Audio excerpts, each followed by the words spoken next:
Welcome to the Ballroom Dance Channel. My name is Sunny and we're a worldwide community of ballroom dancers. We meet here every day to talk all things ballroom dance. And today I want to cover my top 4 things I would change in my dance sport career if I had a time machine. I've touched on this in 2 previous videos, but I want to spell this out in even more detail so that hopefully you can learn from my mistakes and achieve all of your ballroom dance dreams. But before we dive into this, can I just tell you, I would have lost my mind last night if Robert Irwin had not won the season finale of Dancing with the Stars. All is right in the world. I loved his dancing from the jump, episode 1. I love everything he stands for. I love that he's not a politician. He's not a convicted felon. He's not a thirsty social influencer. He is just a great person and a great dancer. I am beside myself. So first of all, shout out to Robert. I am Team Robert all the way.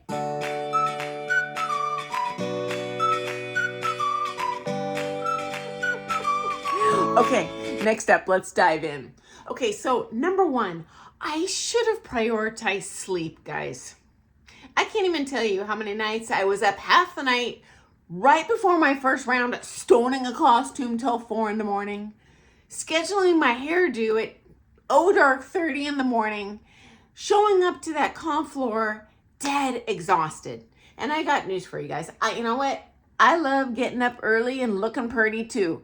But I'll tell you what, it's not a looking pretty contest. It's a dancing contest. And I'm just being honest with you guys. You're not going to athletically dance your best if you don't show up on that floor in your A game. And that means getting sleep. I would say sleep and water. Okay, number 2. If I could go back in time, I would have followed my coach's advice every single time. So my primaries at that time were number 2 in the world. They had immense insight into the political intricacies of the dance sport world. There were coaches, they specifically told me, Sunny, do not take with these people. It's going to hurt your marks. I don't know. I did it anyway because I was so eager to learn more. I was like, well, I want to just get more lessons in if I can't. Well, with my coaches, I'll try these people. Bit me in the butt every time, guys. Probably even worse, when they told me I should take with someone. They were very encouraging with visiting coaching. As a matter of fact, they determined which coaches all of their students would take with. There came a point in that trusting long-term relationship where they didn't even ask us to book the lessons. They just booked them with someone that they were flying in, or maybe that lived in Manhattan as well. They were like, oh, well, this person's judging their next 3 comps. They need to get in with them. Guys, I went as far as to only take with people that I liked. Did not care a rat's hoot about the politics. But I even canceled lessons. I called like an hour before my lesson. Hey, can't make it. I could have made it.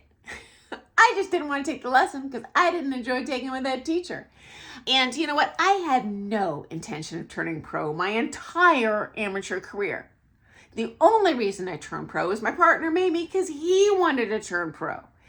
And honestly, guys, as a pro, your marks do matter.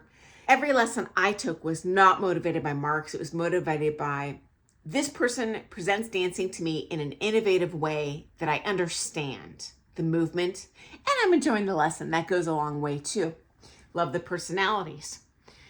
Well, that bit me in the butt too. I really did need those political marks. I know there's one year at nationals, I don't remember how long I was into my dance sport career, but it was championship level and I was 1 call back out of, I believe, the semi. And several of the coaches on my panel for the quarter were people I had canceled lessons with and probably made enemies with, because these are really popular, politically powerful people. I probably cost them that lesson, not only the money that I would have brought in, but potentially another student that wanted to get in. So yeah, if I could get in that little time machine, I sure would do that all over again. Plus, I can tell you as a teacher myself, it stresses me out so bad when I give my students sound advice from an informed, experienced position, and they ignore it, and it bites them in the butt. I hate seeing them suffer.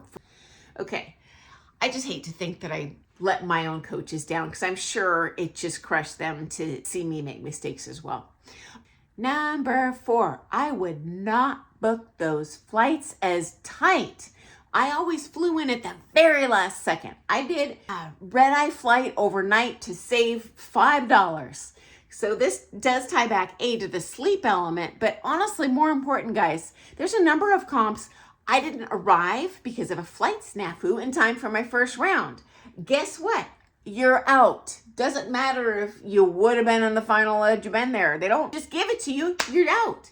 And so your permanent record says you placed last because you didn't get your butt on an airplane, say 12 hours earlier. Same thing with flying out. There was a comp once that I made the final and I couldn't dance it because looking at the entries, I'm like, well, I don't have a shot here. These are all amazing dancers. I'm booking my flight home early. Yeah, big mistake. And then we made the final, but we had to get on that airplane.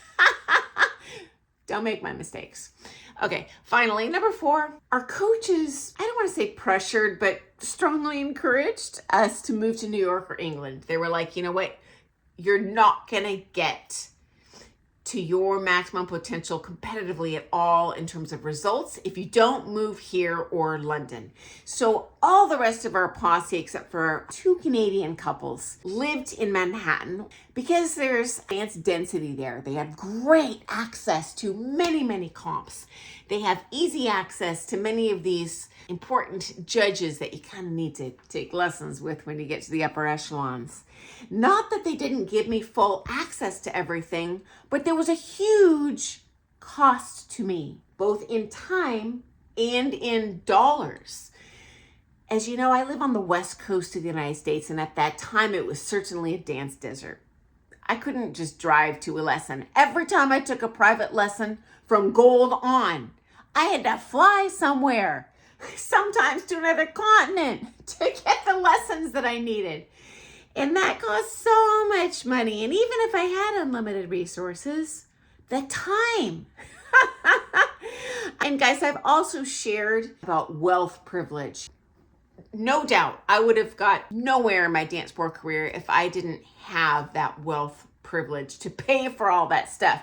But I got news for you. Everyone's got limited resources, including me, both in time and money. So if I were to go back in time, especially knowing that I was going to turn pro and as a teacher, it does benefit you to have amazing results where I'm a national champion. Not that I would have been a national champion. I'm not God's gift to dancing, but my coaches were always like, you're going to get so much farther if you just move here, move here.